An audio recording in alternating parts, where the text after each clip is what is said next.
Good evening. अपनी current affair series जिसका नाम करंट पर्सपेक्टिव है, आज हम उसमें एक बेहद महत्वपूर्ण टॉपिक के ऊपर चर्चा करने वाले हैं।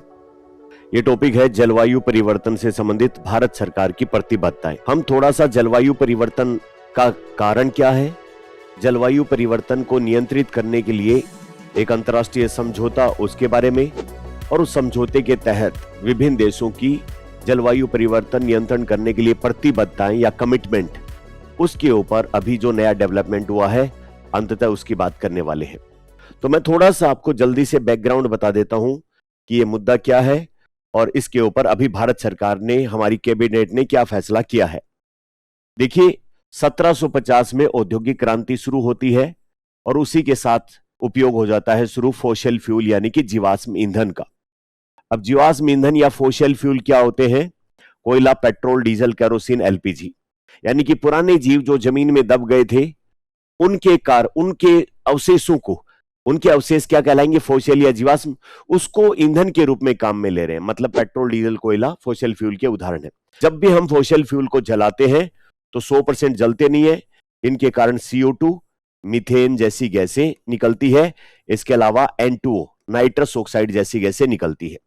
तो कुल मिला के CO2, मीथेन, नाइट्रस ऑक्साइड और कुछ ऐसी गैसें जिनमें फ्लोरीन होता है, फ्लोरिनेटेड गैसें उनको कहते हैं, जैसे कि HFCs, hydrofluorocarbon, PFCs, perfluorocarbon, SF6, sulphur hexafluoride या नाइट्रोजन ट्राइफ्लोराइड NF3, ऐसी कुछ गैसें।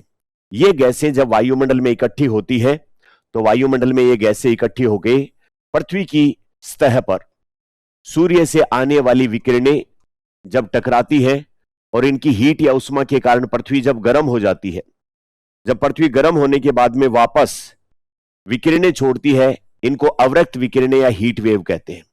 अब ये हीट वेव पहले क्या होता था कि ये ब्रह्मांड में चली जाती थी, लेकिन 1750 के बाद फॉसिल फ्यूल जलने के कारण वायुमंडल में वो गैसें जिनका नाम CO2, मीथेन, नाइट्रस ऑक्साइड और फ्लोरीन युक्त गैसें, उनकी सांद्रता बढ़ती चली गई और एक पृथ्वी के चारों तरफ वायुमंडल में इन गैसों का मोटा आवरण बन गया। और इस मोटे आवरण के कारण पृथ्वी की सतह से निकलने वाली हीट जो है, अब वो बाहर तुलनात्मक रूप से कम निकल रही है और निचले वायुमंडल और पृथ्वी की सतह का औसत तापमान बढ़ रहा है। औसत तापमान बढ़ रहा है, इस परिघटना को हम ग्लोबल वार्मिंग कहते हैं। और ग्लोबल वार्मिंग से सारे मौसम गर्म हो रहे हैं और मौसम गर्म होके उनके एवरेज में चेंज आ रहा है और इसको हम क्लाइमेट चेंज कहते हैं। जब क्लाइमेट चेंज होगा तो पृथ्वी के ऊपर खेती करना, जीवों का रहना या फिर जो भी जीव है मनुष्य के समेत, उनके लिए जिंदा रहने में काफी मुश्किलों का सामना आएगा।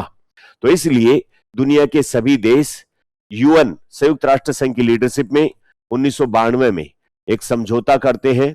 1992 में UN ने एक सम्मेलन का आयोजन किया था जिसका नाम है रियो सम्मेलन या रियो समिट। इस रियो समिट में ये जो गैसें हैं उनको वायुमंडल से कम करने के लिए एक समझौता साइन करते हैं। उस समझौते का नाम है United nation framework convention on climate change या UNFCCC कहते हैं इसको।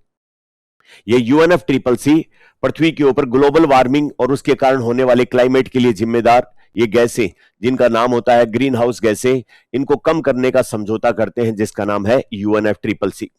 अब UNFCCC आज के दिन इसके 197 कंट्री और यूरोपियन यूनियन सदस्य हैं। इसके सदस्य जो हैं उनको पार्टीज कहा जाता है। तो UNFCCC की पार्टीज जो है वो 198 है। ये सारी पार्टीज साल में एक बार मीटिंग रखते हैं और उस मीटिंग को कहते हैं कॉन्फ्रेंस ऑफ पार्टी। यह समझौता 1992 रियो में जारी किया गया था और 1994 से इसने काम करना शुरू कर दिया। तो इसलिए इनकी कॉन्फ्रेंस ऑफ पार्टी पहली बार होती है 1995 में।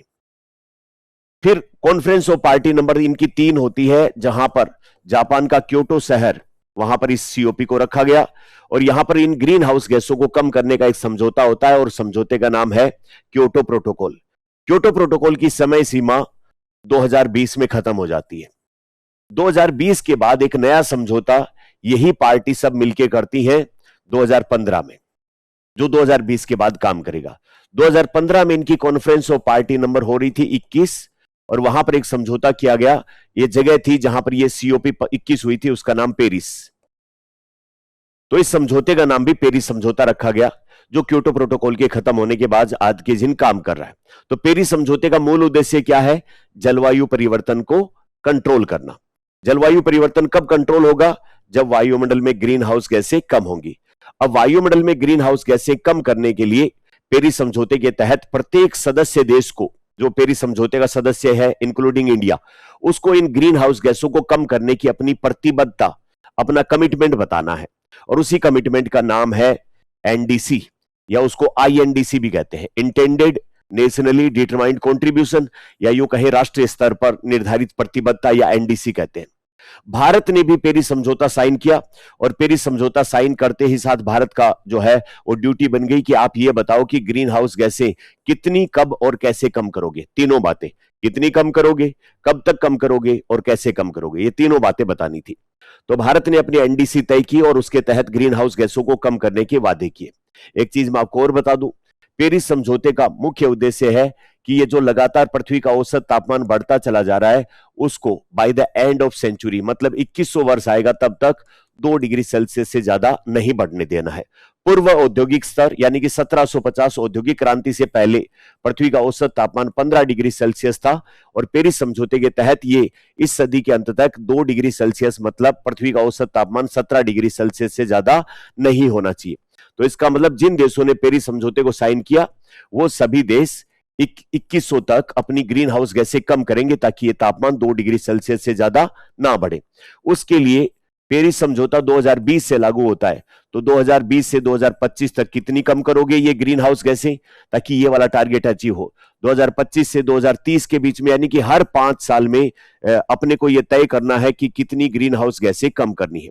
अब ये देश ग्रीन हाउस गैसें कितनी कम करेगा, कैसे कम करेगा, कब कम करेगा, इन सब की बातों की एक रिपोर्ट बनानी होती है, और ये रिपोर्ट भेजनी होती है पेरिस समझौते के पेरेंट जो अपनी ट्रीटी है, जिसका नाम अपने रियो सम्मेलन में हुआ था, यूएनएफसीसीसी। यूएनएफसीसीसी की जो पार्टीज हैं उन्हीं की कॉन्फ्रेंस हो, और पार्टी नंबर 21 में तो पेरिस समझौता हुआ। तो उसी के तहत, पेरिस समझौते के तहत ग्रीन हाउस गैसें कम करने का कमिटमेंट यूएनएफसीसीसी को प्रत्येक देश को भेजना पड़ता है। तो भारत भी पेरिस समझौते का सदस्य है, तो भारत ने भी अपनी रिपोर्ट भेजी है, और उस रिपोर्ट को लेकर अभी करंट में अपना एक टॉपिक आया है, तो वो अपन अब देखते हैं। तो 25 मार्च 2026 को भारत के प्रधानमंत्री की अध्यक्षता में अपनी कैबिनेट ने 2031 से लेकर 35 तक की अवधि के लिए भारत के द्वारा कितनी ग्रीन हाउस गैसें कम की जाएंगी, उन ग्रीन हाउस गैसों को कम करने की प्लान या रिपोर्ट, जिसका नाम नेशनली डिटरमाइंड कंट्रीब्यूशन है, राष्ट्रीय स्तर पर निर्धारित योगदान है, उसको मंजूरी प्रदान कर दी है।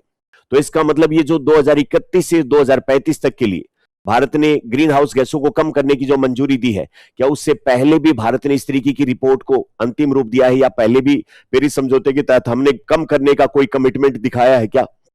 बिल्कुल। तो ये तीसरी बार है जब भारत पेरिस समझौते के तहत ग्रीन हाउस गैसों को कम करने की अपनी रिपोर्ट पर फाइनल अंतिम रूप लगाना चाहता है। तो पहली बार कब हुई? पहली बार 2015 में, जब भारत पेरिस समझौते में भाग ले रहा था, तब भारत ने अपनी ग्रीन हाउस गैसों को कम करने के लिए एनडीसी यानी कि नेशनली डिटरमाइंड कंट्रीब्यूशन तय किया था। फिर 2020 में तो कोविड था, 2021-22 के टाइम पर जो COP 26 ग्लासगो में हुई थी, वहां पर ग्रीन हाउस गैसों को कम करने के लिए अपने अपडेटेड अपनी एनडीसी कही थी। अब 2031 से लेकर 35 तक, 2031 से 35 तक कितनी ग्रीन हाउस गैसें कम करेंगे, उसको तीसरी बार अपन ने हरी झंडी दी है। तो हम इन तीनों के बारे में पता होना चाहिए। शुरुआत में कितनी ग्रीन हाउस गैसें कम 2015 से 2020 के टाइम पीरियड में हम कम करेंगे, फिर 2020 से 2030 के बीच में कितनी कम करेंगे, और 2031 से 2035 के बीच में कितनी ग्रीन हाउस गैसें कम करेंगे, ताकि पेरिस समझौते का जो लक्ष्य है by the end of century, यानी कि 2100 वर्ष आएगा तब तक हम कितनी ग्रीन हाउस गैसें कम कर देंगे कि पृथ्वी का औसत तापमान 2 डिग्री सेल्सियस से ज्यादा ना बढ़े।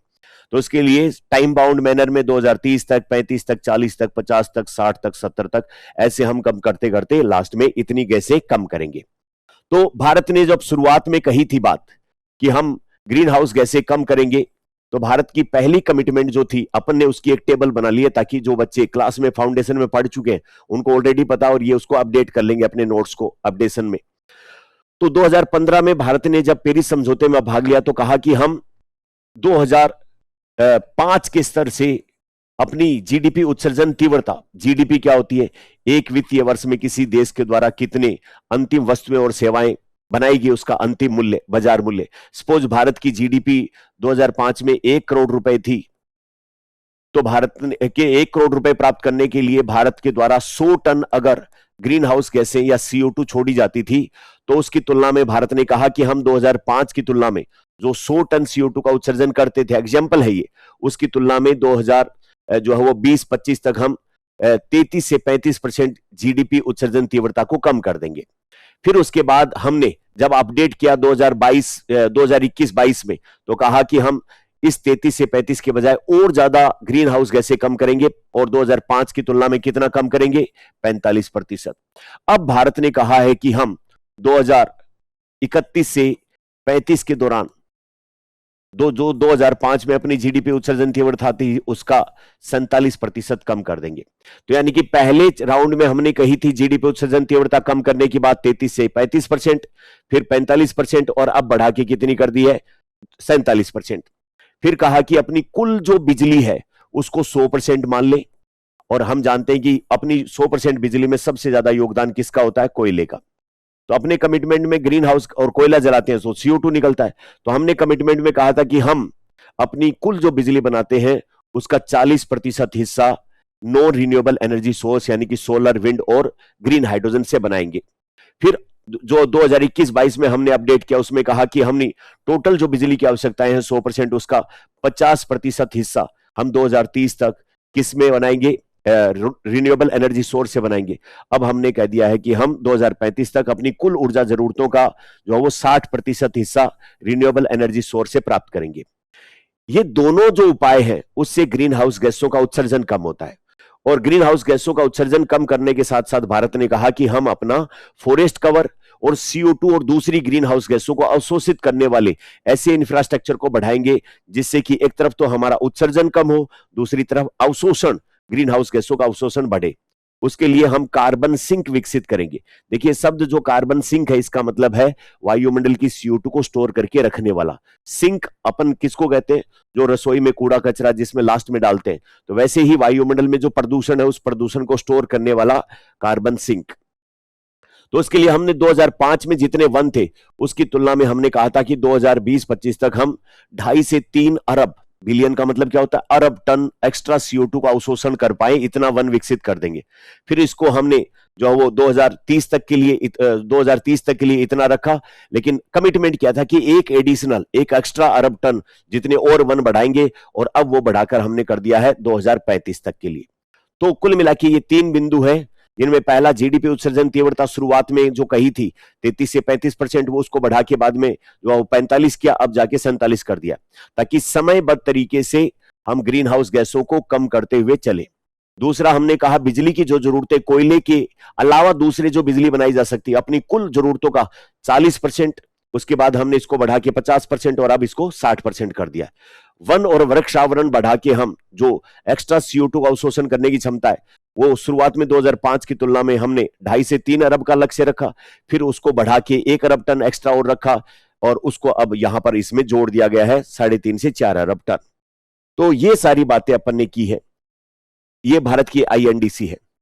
अब एक और अपने को टेबल देखनी चाहिए कि जो पुराने वाली हमने तय की थी 2005 से 2005 की तुलना में, अब तक वो जो 33 से 35% का कमिटमेंट था अपना जीडीपी उत्सर्जन तीव्रता को कम करना, तो हमने 2020 तक उसको पूरा कर लिया और हमने 36% जीडीपी उत्सर्जन तीव्रता कम कर दी है।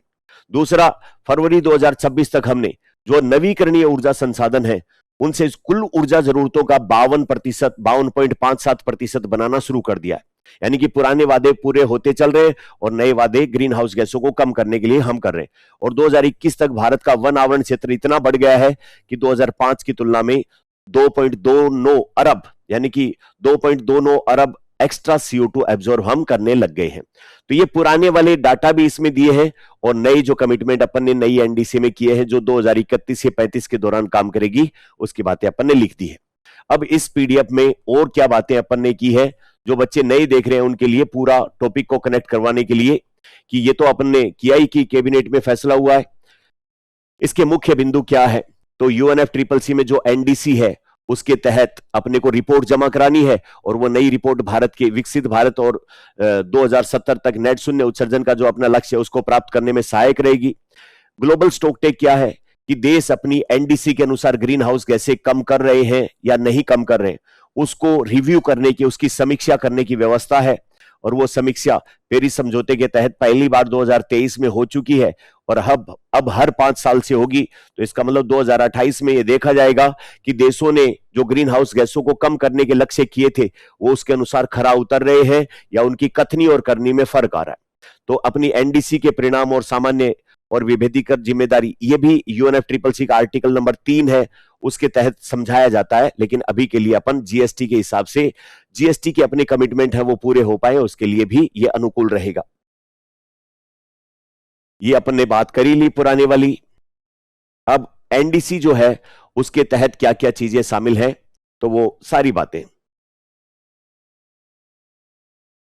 पेरिस समझौता मैंने बताया आपको कि ये 2015 में सीओपी 21 में हुआ, 195 सदस्यों ने साइन किया, वर्तमान में 194 इसके सदस्य हैं। 4 नवंबर 2016 से लागू हो गया। इसका उद्देश्य by the end of century 2 degree Celsius से ज्यादा टेम्परेचर नहीं बढ़ने देना, लेकिन इन देशों के द्वारा कोशिश की जाएगी कि 1.5 डिग्री सेल्सियस से ज्यादा औसत तापमान ना बढ़े, है ना। तो ये एक सवाल बनता है इसके ऊपर, इस सवाल को सोल्व करते हैं अपन। तो भारत के राष्ट्रीय स्तर पर निर्धारित योगदान यानी कि एनडीसी जो 2031 से 2035 तक के लिए है, उसके ऊपर कथन जो है उनके ऊपर विचार किया जाए। यह पेरिस समझौता के अंतर्गत प्रस्तुत किया जाएगा। बिल्कुल, यह एनडीसी अपने को यूएनएफसीसीसी में जमा करानी है, ये रिपोर्ट बना के। और ये यूएनएफसीसीसी समझौता जो है वो किसका है? यूएनएफसीसीसी के तहत हुआ समझौता पेरिस समझौता, यानी कि पेरिस समझौता इसी के तहत आता है, तो उसी के तहत प्रस्तुत किया जा रहा है। ये बात ठीक है। 2035 तक जीडीपी, भारत ने 2035 तक अपने जीडीपी उत्सर्जन तीव्रता को 2005 के स्तर से 47% कम करने का निर्णय रखा है। ये बात ठीक है। शुरुआत में 33 से 35, उसके बाद में अपन ने जो रखी थी 45 और अब 47 कर दी। ये बात ठीक है। 2035 तक गैर जीवाश्म ईंधन आधारित ऊर्जा स्रोतों से 75% नहीं है, 60% है। तो यह स्टेटमेंट रोंग है। यह सामान्य लेकिन विभेदीकर जिम्मेदारियों से संबंधित क्षमताओं के सिद्धांत पर काम करती है।